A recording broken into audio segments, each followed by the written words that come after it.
Hello second year. आज हम DNA damage की बात करेंगे। आपने डीएनए के बारे में जाना अभी तक, उसकी संरचना कैसी होती है, उसका रेप्लिकेशन किस प्रकार से होता है, उसका जीवित कोशिका में जो डीएनए की रेप्लिकेशन की टेक्निक है, उसको रखरखाव की जो व्यवस्था है वो बहुत ही ज़्यादा सटीक है, बिल्कुल यूनिक है और सही है। लेकिन फिर भी हर एक सेल में, हर एक ऑर्गेनिज्म में, उसकी कोशिका में हमेशा कुछ ना कुछ डीएनए डैमेज होता ही रहता है और इस डैमेज डीएनए को रिपेयर की ज़रूरत भी पड़ती है। तो जैसे डीएनए का बनना है, उसका रखरखाव है या उसकी मेंटेनेंस है, ठीक उसी प्रकार से जब डीएनए डैमेज होता है तो उसको रिपेयर करने की भी प्रोसीजर मौजूद होती है सेल के अंदर। आज का जो हमारा टॉपिक है वो है DNA damage and repair. What are its causes and effects. किस प्रकार से डीएनए जो है वो कैसे कैसे डैमेज हो सकता है और कैसे उसकी रिपेयरिंग हो सकती है। इस डायग्राम से आप अच्छे से इस बात को समझ सकते हैं कि ये डीएनए डैमेज और रिपेयर है क्या, ये फिनोमिना क्या है। यहाँ देखिए, आप ये हेल्दी सेल दिखा रखी है। हेल्दी सेल में जो कंडीशन है, रेट ऑफ डीएनए जो डैमेज है is equal to rate of repair. अगर सेल में कोई डैमेज होता है और वो रिपेयर हो जाता है तो हमारी स्थिति जो होती है या कोशिका की जो एक कंडीशन है वो हेल्दी है। यहाँ नीचे आप देखिए डिजीज सेल जहाँ लिखा हुआ है, rate of DNA damage is more than rate of repair. जहाँ डीएनए डैमेज जब कोशिका में ज़्यादा होने लग जाता है और उसकी रिपेयर जो होती है, रिपेयरिंग देरी से होती है या कम हो पाती है, तो वो सेल जो होती है वो डिजीज सेल हो जाती है। जितने भी ये जो आपको टॉपिक है ये बहुत इजी लग रहा होगा नाम से, DNA damage and it's repair, लेकिन इसके जो कॉन्सिक्वेंसेस हैं, इसका अगर आप जो इफ़ेक्ट्स हैं, आफ्टर इफ़ेक्ट्स हैं, अगर आप उन्हें देखें तो जब कोशिका, कोई भी कोशिका बीमार होती है या हेल्दी होती है तो कहीं ना कहीं उसमें इस डीएनए का रोल बहुत बड़ा होता है। जैसे डैमेज डीएनए होता है, अगर उसकी मरम्मत नहीं होगी तो बहुत सारे बीमारियां, जैसे कैंसर जैसे जो रोग होते हैं, वो सब इसी कारण से होते हैं कि जो डीएनए का डैमेज है वो रिपेयर तुरंत से नहीं हो पाया। Every day, every time, in each cell of human beings और एनी ऑर्गेनिज्म गेट डैमेज्ड, लाखों डीएनए की घटना, क्षति की घटनाएं होती है। कई हज़ार से लेकर लाखों डीएनए जो होते हैं वो क्षतिग्रस्त हो जाते हैं प्रतिदिन, प्रति समय। और इस क्षति के कारण जो डीएनए का अनुलेखन होता है, ट्रांसक्रिप्शन या उसकी जो ट्रांसलेशन की प्रक्रिया होती है, वो प्रक्रिया कैसी हो जाती है, त्रुटिपूर्ण हो जाती है या उसमें त्रुटियां शुरू हो जाती हैं। और डीएनए से जो क्षति होती है या डीएनए का जो डैमेज होता है, उससे म्यूटेशन हो सकता है और इस म्यूटेशन के कारण जो म्यूटेटेड सेल्स हैं वो दूसरी पीढ़ी में भी जा सकती हैं अगर उनकी टाइम पर रिपेयरिंग ना की जाए। अगर किसी कारणवश उसकी रिपेयरिंग नहीं हो पाती तो वो अपना कोई भी काम करने की जो क्षमता होती है उसे वो खो जाती है। जैसे कि कोशिकाओं में क्या हो जाएगा, जैसे यदि कोशिका में किसी कारण डीएनए क्षति की मरम्मत करने की क्षमता नहीं है तो उसके कारण क्या प्रभाव होंगे उस जीव में। कोशिकाओं में सेनेसेंस की प्रक्रिया प्रारंभ हो जाएगी, जिससे कोशिकाएं जो होंगी वो अपरिवर्तित रूप से निष्क्रिय या इनएक्टिव हो जाएंगी और वो डेड हो जाएंगी। अगर किसी भी आप ऑर्गेनिज्म को एज वाइज आप देखें, प्लांट की ही अगर हम बात करें, तो जब उसमें सेनेसेंस होता है तो क्या होता है कि उसका डीएनए जो होता है, जो डैमेज हो रहा है डेली, वो रिपेयर नहीं हो पा रहा और उसके कारण उसमें झड़ने की, जो पत्तियों के झड़ने की प्रक्रिया है, अगर हम ऑर्गेनिजम्स की बात करें तो एजिंग जो हो जाती है, वो एजिंग शुरू हो जाती है। कोशिकाएं जो होती हैं, सेल्स जो होती हैं, उनमें एपोप्टोसिस नाम की एक जो प्रोग्राम्ड सेल डेथ होती है वो होनी शुरू हो जाती है। जो डीएनए की सेल्स होती हैं वो मैलिग्नेंट हो जाती हैं, कई बार बहुत सारे कैंसर्स को जन्म दे देती हैं। तो आज का जो हमारा टॉपिक है वो है डीएनए का डैमेज और उसके प्रकार, किस किस प्रकार से डीएनए डैमेज हो सकता है वैसे तो स्वाभाविक रूप से अगर हम देखें तो हर क्षण उसमें क्षति होती रहती है और वो सुधरता रहता है, रिपेयरिंग होती रहती है। इसका मतलब ये कोई एनवायरमेंटल कोई प्रक्रिया नहीं है या खाली वो नहीं है मेटाबॉलिक रिएक्शंस, हर कोशिका में तो निरंतर होती ही रहती हैं। और ये क्षति जो होती है वो 10,000 से लेकर 1,00,000 लीजन्स के रूप में, ये एक प्रकार की इसकी एक यूनिट है। आणविक घन जो होते हैं जिन्हें लीजन्स के नाम से हम जानते हैं, उसके रूप में होती है। मानव जीनोम में जो है 3 अरब जैसे हमारे बेसेस हैं, नाइट्रोजिनस बेस पेयर्स हैं, उनमें अगर आप वैसे देखें इतनी बड़ी संख्या में, तो ये जो क्षति होती है वो कितनी होती है, 0.000165%, बहुत कम।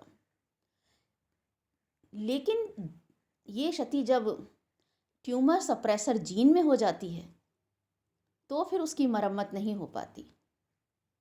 यानी क्षति किस में हो रही है डिपेंड इसके ऊपर करता है। जो कोशिका है वो किस प्रकार का प्रभाव दिखाएगी इस डैमेज के कारण, ये डिपेंड करता है कि डैमेज हुआ किस जीन में है। अब शायद आप इस भाषा को समझ पा रहे होंगे कि जीन क्या होते हैं। जीन डीएनए का वो हिस्सा होते हैं या न्यूक्लियोटाइड का वो एक प्रकार की एक चेन होती है जो कि किसी एक विशेष काम करने के लिए बनी हुई है। तो जब ट्यूमर सप्रेसर जीन में जब कोई भी चेंज आ जाता है और उसकी मरम्मत नहीं हो पाती, तो फिर वो कोशिका के जो भी है उसमें प्रभाव पड़ता है और फिर वो कैंसर को जन्म दे देती है। तो ये जो टॉपिक है ये बहुत इम्पॉर्टेंट टॉपिक है कि किस प्रकार से जो डीएनए है वो डैमेज होगा और डैमेज होके क्या क्या वो डैमेज कर सकता है, कैसे उसको हम सही कर पाएंगे। तो जो डीएनए का डैमेज अगर आप सिंपल लैंग्वेज में समझें कि the chemical reactivity of DNA with exogenous chemicals और radiations can give rise to changes in its chemical और फिजिकल स्ट्रक्चर। यहाँ जो बात आपको हम कहने जा रहे हैं कि डीएनए का जो केमिकल रिएक्टिविटी है डीएनए की, वो या तो बाहरी केमिकल के द्वारा या किसी रेडिएशन के द्वारा उसके केमिकल और फिजिकल नेचर को चेंज कर देती है। और इस चेंज होने के कारण उसका जो रेप्लिकेशन का जो प्रोसेस है, ट्रांसक्रिप्शन का प्रोसेस है, ट्रांसलेशन का जो प्रोसेस है, वो कहीं ना कहीं चेंज हो जाता है, बंद हो जाता है, लीदल हो जाता है और म्यूटेशन को जनरेट कर सकता है। So the chemical instability of DNA can generate spontaneous lesions। अभी जो आपको हमने lesions बताया था जिसकी हिंदी है आणविक घन, क्योंकि जो बहुत ज़्यादा संख्या में जो क्षारक जोड़े होते हैं वो बहुत ही अधिक संख्या में होते हैं, तो जब वो कहीं भी कोई चेंज लाते हैं तो वो एक प्रकार से लीजन्स के रूप में दिखाई देते हैं जब कहीं भी कोई कमी होती है उसमें या चेंज आता है, डैमेज होता है। तो it depends upon types of cells and age of cells. DNA damage किस पर निर्भर करता है, टाइप ऑफ सेल्स पर और एज ऑफ सेल्स पर। और ये डैमेज हो सकता है, आपको मैं एक अलग अलग उससे बुक्स से बता रही हूँ, आपकी बुक्स का भी हम डिस्कस करेंगे किस प्रकार से दिया हुआ है। लीजन की शायद आप समझ गए होंगे डेफिनेशन क्या होती है। Lesion is an alteration to the normal chemical और physical structure of DNA. DNA का जो केमिकल फिजिकल स्ट्रक्चर है उसमें कहीं भी कोई चेंज आ जाता है तो उसको हम लीजन के नाम से जानते हैं। Some of nitrogen and carbon atoms in the heterocyclic ring systems of the bases and some of the exocyclic functional groups like keto and amino groups of the bases are chemically quite reactive. We all know that the heterocyclic ring is present in the structure of bases. और उसमें कहीं ना कहीं कीटो and amino groups भी हैं जो कि chemically बहुत रिएक्टिव होते हैं। बहुत सारे many exogenous agents such as chemicals and radiations can cause changes to these positions. So lesions कैसे कॉज होते हैं कि ये जो कीटो अमीनो ग्रुप इस प्रकार के होते हैं, एल्डिहाइड ग्रुप, ये जो केमिकली रिएक्टिव ग्रुप होते हैं, कुछ एक्सोजीनस या बाहरी तौर पर जो केमिकल एजेंट्स या रेडिएशंस जब दिए जाते हैं या मिलते हैं इन बेसिस को, तो उनकी पोजीशन में कहीं ना कहीं कोई चेंज कर देते हैं। And due to this the altered chemistry of the bases may lead to direct और इनडायरेक्ट म्यूटाजेनेसिस। अगर इस प्रकार का कोई चेंज आ जाता है तो उसमें परिवर्तन होने के कारण वो उत्परिवर्तन को जन्म दे देते हैं। यही बात आपको अभी हम बता रहे थे कि जो डैमेज होता है वो एंडोजीनस हो सकता है या फिर एक्सोजीनस हो सकता है। एक्सोजीनसली अगर उसको कोई केमिकल एजेंट मिला है, कोई फिजिकल एजेंट मिला है, तो उसके कारण भी लीजन्स का बनना तय है। एंडोजीनसली अगर उसको मिला है तो अंदरूनी तौर पर उसमें क्या चेंजेस आ रहे हैं बेस में, उसके कारण भी लीजन्स बनते हैं। तो हम बात करते हैं पहले ऐसे लीजन्स की जो कि मोस्ट कॉमन है, और वो मोस्ट कॉमन जो होते हैं उनमें हम फर्स्ट लेते हैं स्पॉन्टेनियस लीजन्स। जो डीएनए का डैमेज है वो डीएनए का डैमेज किस प्रकार से हो रहा है, अगर एक्सोजीनसली हो रहा है या एंडोजीनसली। लेकिन उसको अगर हम एक सिंपल भाषा में कहें कि स्पॉन्टेनियस, अगर उसमें कोई भी चेंज आ रहा है, अचानक से चेंज आ रहा है, तो वो किस किस प्रकार का चेंज आ सकता है। Like deamination, first process is deamination. 3 of the 4 bases present in DNA. DNA में 4 बेसिस, जैसे 4 में से 4 बेसिस होती हैं present, adenine, guanine, thymine and cytosine. If we leave thymine, 3 of the 4 bases present in DNA like cytosine, adenine and guanine and also 5-methyl cytosine contain exocyclic amino groups। इनमें exocyclic amino groups होते हैं जो कि बाहर की तरफ present होते हैं, और इन exocyclic amino groups के कारण जो भी चेंज इसमें आता है, the loss of amino group is called deamination. इन सब में एक्सोसाइक्लिक अमीनो ग्रुप प्रेजेंट होता है, और इसके लॉस होने के कारण उसमें क्या होता है, पीएच और टेम्परेचर जो होता है, वो डिपेंडेंट रिएक्शंस जो होती हैं, उसके कारण डीएनए जो होता है वो कन्वर्ट हो जाता है। The loss of amino group occurs spontaneously in pH and temperature dependent reactions of DNA result in the conversion of cytosine to uracil. Cytosine से यूरेसिल में कन्वर्जन हो जाता है इसका। जो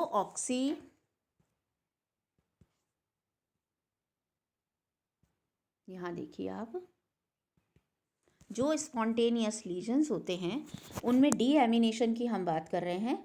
डीएमिनेशन में हमने कहा कि लॉस ऑफ अमीनो ग्रुप से एक्सोसाइक्लिक उसमें अमीनो ग्रुप्स प्रेजेंट होते हैं, और इन एक्सोसाइक्लिक अमीनो ग्रुप्स में लॉस ऑफ अमीनो ग्रुप होने के कारण जो डीएनए डिपेंडेंट रिएक्शंस हो, जो पीएच और टेम्परेचर डिपेंडेंट रिएक्शंस होती हैं डीएनए की, उनमें परिवर्तन आने लग जाता है। और उस परिवर्तन के कारण क्या होता है, साइटोसिन जो होता है वो यूरेसिल में कन्वर्ट हो जाता है। ये देखिए यहाँ पर ये गोले से अमीनो ग्रुप बताया हुआ है। जब डीएमिनेशन होता है तो माइनस हो जाता है ये ग्रुप, और वहाँ पर आप देखिए यूरेसिल में ये कन्वर्ट हो जाता है, NH2 की जगह पर ऑक्सीजन लग गया, और यहाँ पर यूरेसिल में ये कन्वर्ट हो गया। ये जो चेंज है ये डीएनए डैमेज के कारण हुआ है, और ये डीएनए डैमेज किसकी वजह से हुआ है, डीएमिनेशन के कारण हुआ है। स्पॉन्टेनियस लीजन्स का ये फर्स्ट टाइप है कि जो लीजन इस अचानक से बनते हैं उनमें डीएमिनेशन के कारण, ये देखिए साइटोसिन यूरेसिल में कन्वर्ट हो गई। अब आप सोच के देखिए कि जो भी एक जीन था उसमें साइटोसिन का जो फंक्शन था, अगर साइटोसिन की जगह यूरेसिल आ जाए तो डेफिनेटली उसका जो है ट्रांसक्रिप्शन, जो इसकी स्क्रिप्ट आरएनए में चेंज होगी प्रोटीन बनाने के लिए, तो वो यूरेसिल वहाँ पर आ गई तो आरएनए हो गया। मतलब कहीं ना कहीं आप सोच के देखिए ये जो चेंजेस होते हैं वो किस प्रकार से पूरे प्रोसेस को प्रभावित कर रहे हैं। हमारा अल्टीमेट जो एम है वो क्या है, प्रोटीन बनाना। बॉडी के लिए डिफरेंट डिफरेंट रिएक्शंस जो होती हैं वो किस टर्म्स में बातें करती हैं, इन दी टर्म्स ऑफ प्रोटीन्स। तो अगर वही प्रोसेस में जो कि उसका सोल है एक तरह से नाइट्रोजिनस बेस, अगर वही चेंज हो गया तो उसका तो नेचर ही बदल गया। अगर ये डैमेज जो हुआ वो तुरंत से रिपेयर हो जाएगा तो आगे का प्रोसेस बिल्कुल सही चलेगा। अगर उसमें कहीं कोई ऐसा परिवर्तन बना रहा तो it will lead to a disease और any kind of alteration that may be lethal to the body or it may be beneficial to the body। but most of the time it is lethal in effect. Second is adenine to hypoxanthine. Adenine जो है उसमें hypoxanthine में convert हो जाता है अगर इसका एक एमिनो ग्रुप हट जाए तो. So these are two examples to explain spontaneous lesions through deamination. ये देखिए आप, यहाँ 5 मिथाइल जो है 5 मिथाइल साइटोसिन को किस में कन्वर्ट किया जा रहा है, थाइमीन में. यहाँ देखिए ये डीएमिनेशन के थ्रू ही हो रहा है, डीएमिनेशन के थ्रू अमीनो ग्रुप हटके और 5 मिथाइल साइटोसिन थाइमीन में कन्वर्ट हो रहा है. एडेनिन हाइपोजेंथिन में हो जाता है, ग्वानिन जेंथिन में हो जाता है थ्रू डीएमिनेशन. जो नेक्स्ट प्रोसेस है स्पॉन्टेनियस लीजन्स के बनने के लिए, दैट इज एक्चुअली डीप्यूरिनेशन एंड डीपायरिमिडेशन. डीपायरिमिडेशन यानी पिरिमिडीनेशन जो है, पिरिमिडीन हट जाए, प्यूरिनेशन में प्यूरिन्स हट जाएं.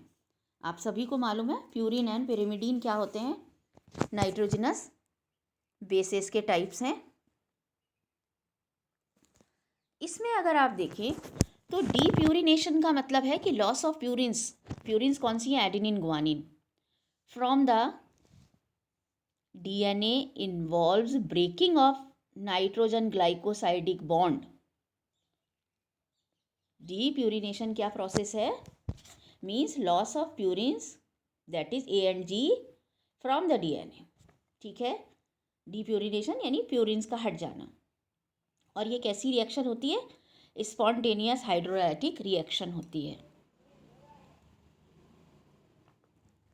दैट इन्वॉल्व्स, इस रिएक्शन में क्या होगा, ये जो एन ग्लाइकोसिडिक बॉन्ड को ये N9 पोजीशन से एंड C1 पोजीशन से ब्रेक कर देता है.